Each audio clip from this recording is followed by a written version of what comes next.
Baiklah, kita mulai ceritanya. Pada tahun 2009, ketika Arsenal melakukan evaluasi psikologis terhadap para pemainnya, seorang psikolog hampir menumpahkan minumannya saat melihat jawaban Bendtner. Ada kategori buruk untuk penilaian diri sendiri. Dan dengan kata-katanya sendiri, pada skala hingga 10, Bendtner mendapat 11. Di benaknya, dia adalah pemain terbaik yang pernah ada. Jika ada satu hal yang dia sukai untuk dibicarakan, itu adalah dirinya sendiri. Bendtner tidak menyadari bahwa mungkin dia tidak begitu baik. Tapi baiklah, mari kita berikan dia kesempatan. Jika dipikir-pikir, saya bisa mengerti mengapa dia begitu tinggi menilai dirinya sendiri. Dia hanyalah seorang anak dari Denmark. Dan tiba-tiba pada usia 16 tahun, dia memenangkan penghargaan pemain muda terbaik, yang secara tiba-tiba membuatnya dikirim ke Arsenal, bergabung dengan tim The Invisible, melakukan debut untuk mereka setahun setengah kemudian.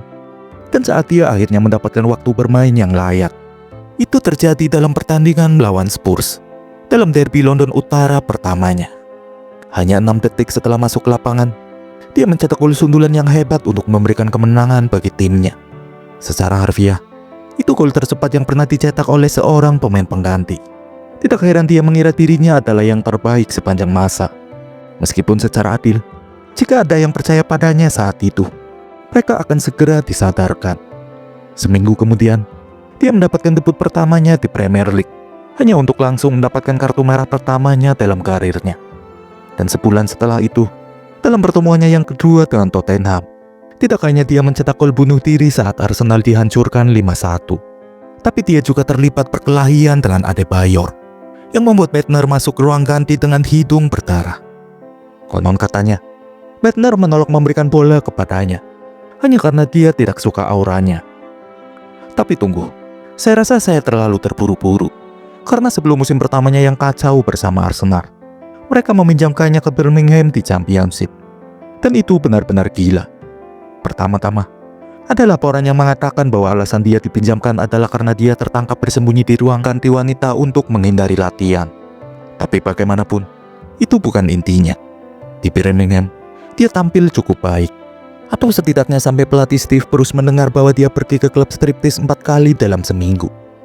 Hal itu kembali menimbulkan kekhawatiran, terutama setelah dia menegur Bendtner, yang malah meluruskan bahwa sebenarnya dia pergi ke sana setiap hari, kecuali Minggu, seperti yang dikatakannya. Setelah membahasnya, muka Steve menjadi merah. Saya kira dia hampir serangan jantung. Tapi lihat, dia tetap sangat membantu tim dalam upaya promosi mereka. Dan Steve Bruce sangat terkesan. Namun hal itu berubah ketika seorang rekan setim Bendtner bertaruh 1.000 pound bahwa dia tidak akan bisa membuat putri Steve pergi berkencan dengannya. Dan yang terjadi, tidak hanya dia berhasil mengajaknya keluar, keduanya akhirnya jatuh cinta dan menjalin hubungan. Steve Bruce sama sekali tidak senang. Namun, entah bagaimana di tengah semua ini, pria ini tetap berhasil menjadi pencetak gol terbanyak kedua bagi timnya pada akhir musim, membawa tim tersebut promosi, dan tidak hanya mendapatkan panggilan kembali ke Arsenal, tetapi juga menarik minat klub-klub seperti Lyon dan Milan. Kita tidak akan pernah tahu bagaimana hal itu bisa terjadi. Meskipun demikian, hal ini membawa kita kembali ke awal cerita. Setelah terlibat dalam pertengkaran dengan Adebayor, Bendtner mulai kehilangan kepercayaan dari Wenger. Meskipun dia masih mencetak gol penyeimbang di menit akhir melawan Villa yang membawa Arsenal ke puncak klasemen untuk sementara waktu. Tidak hanya mereka berakhir di posisi ketiga, tetapi Bendtner juga mulai mengembangkan kecanduan judi yang membuatnya kehilangan 400.000 pound sterling dalam satu malam saat bermain roulette. Dan saat musim berikutnya tiba, kecanduannya semakin tidak terkendali. Pertama-tama, dia putus dengan putri Steve Bruce, yang membuat Steve menghabiskan musim panas untuk menghibur putrinya daripada berjemur, sehingga timbul rasa benci baru terhadap Bendtner. Dan mungkin karma datang untuk membalasnya. Karena setelah putus, Bendtner mulai bertindak liar, bertemu dengan gadis yang berbeda setiap malam, hingga akhirnya dia diancam oleh salah satu dari mereka yang mengatakan akan menggugurkan kandungannya jika Bendtner membayar operasi pembesaran payudara. Dengan sangat rasional, dia menuruti permintaan itu. Namun, barulah setelah salah satu dari mereka mengancam akan mengunggah foto-foto telanjangnya secara online, dia menemukan solusi, dan dia menulis itu di biografinya. Sejak saat itu, saya terus berhubungan dengan pekerja seks. Meskipun hal itu tidak menghentikan dramanya. Pertama, dia tertangkap basah membawa beberapa wanita itu ke kolam renang hotel, sehingga dia dan rekan-rekannya bisa memainkan permainan aneh.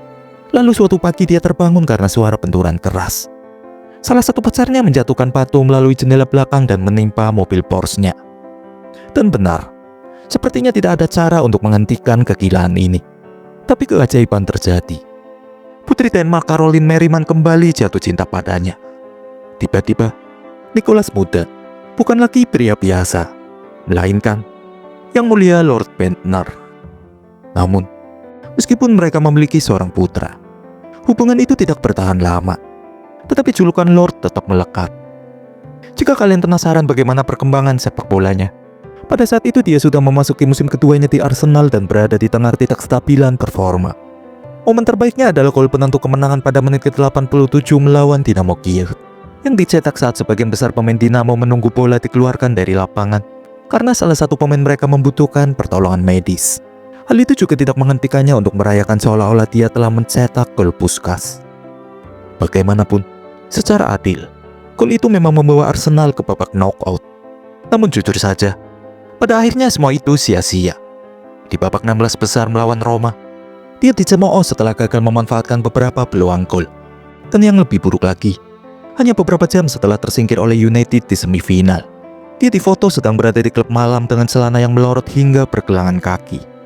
Ketika media menanyakan apa yang terjadi, dia berkata bahwa minuman yang dia minum telah dicampur obat-obatan. Dan saya tahu apa yang kalian pikirkan. Dia memang pemain sepak bola yang payah, dan sepertinya sia-sia untuk menceritakannya. Tapi tidak peduli apa yang kalian pikirkan, pada akhir tahun, dia tetap menerima penghargaan pemain terbaik Denmark. Hal itu hanya semakin memperkuat delusinya. Mungkin itulah yang membuatnya mengeluarkan pernyataan ini di media. Dalam 5 tahun, saya akan menjadi pencetak gol terbanyak di Premier League. Saya melihat sekitar.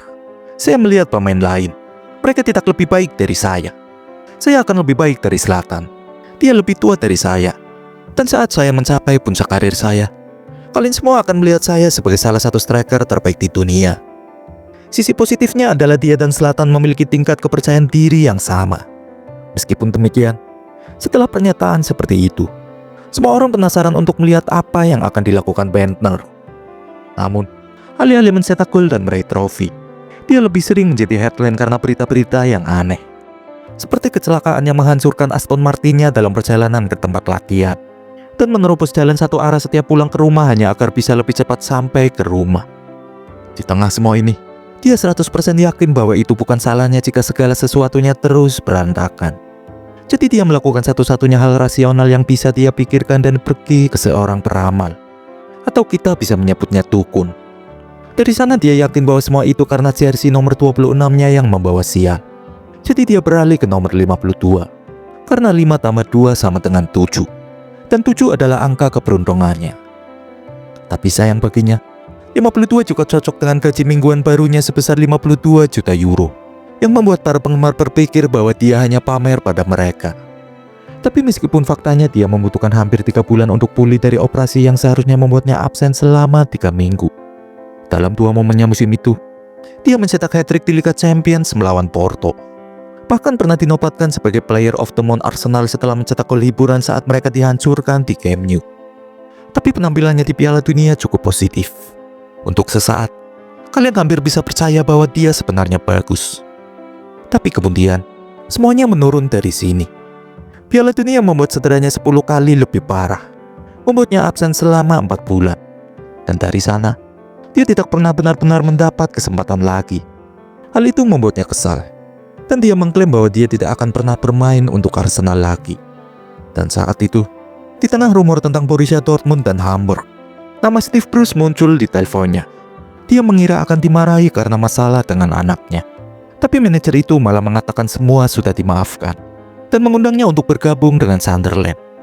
Dan ya, karena dia merasa berhutang budi kepadanya, dia menerima tawaran itu dan ternyata berhasil.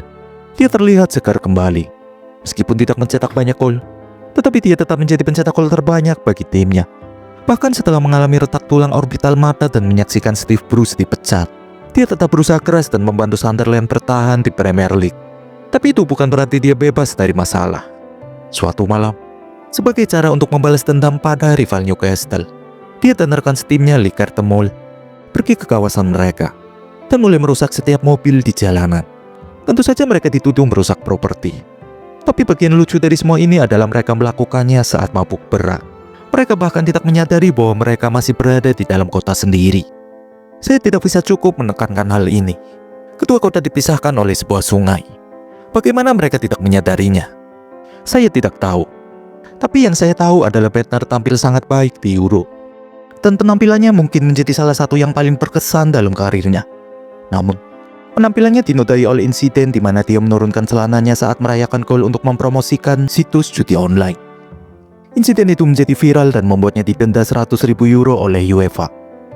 Namun anehnya, Juventus yang melihat semua ini datang dan berkata, "Tahukah kamu, biarkan kami juga merasakannya." Kemudian mereka meminjam Bentner selama 1 musim dengan opsi pembelian di akhir musim. Hingga Desember, dia baru memulai pertandingan keduanya dan membuat segalanya menjadi lebih buruk, dengan cedera yang membuatnya membutuhkan operasi lagi. Dan ya, seharusnya cedera itu membuatnya absen selama 2 bulan. Tapi ternyata dia tidak bermain hingga akhir musim. Entah apa yang dia lakukan. Dia ditangkap karena mengemudi dalam keadaan mabuk dengan kadar alkohol 4 kali lipat di atas batas legal. Izin mengemudinya dicabut selama 3 tahun dengan denda 147 euro, serta larangan bermain selama 6 bulan dari tim nasional. Seorang manajer di toko merchandise Juventus di stadion mereka pernah mengklaim bahwa Bentner sangat tidak populer selama masa tugasnya di sana, sehingga sepanjang musim mereka tidak menjual satupun jersey dengan namanya, membuatnya terpaksa kembali ke Arsenal dengan ekor di antara kedua kaki.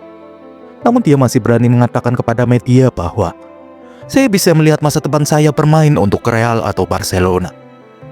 Tetapi sebaliknya, dia dipaksa oleh Wenger untuk tetap berada di klub sebagai penyerang cadangan. Meskipun dia hampir tidak bermain, musim itu diingat sebagai musim di mana dia dituduh melakukan pelecehan di kota kelahirannya, Copenhagen, karena menurunkan celananya dan menggesek-gesekkan tubuhnya di sebuah taksi, meminta sopir taksi wanita untuk melakukan sesuatu. Begitulah kira-kira. Dan bagian paling lucu dari seluruh cerita ini adalah tidak ada seorang pun di Arsenal yang tahu bahwa dia tidak berada di London. Pada tahun 2014, dengan alasan yang tidak jelas, meskipun memiliki Bastos, De Bruyne, Sorle, Luis Gustavo, Naldo, dan Vieirinha, Wolfsburg tetap memutuskan bahwa yang mereka butuhkan adalah Bentner.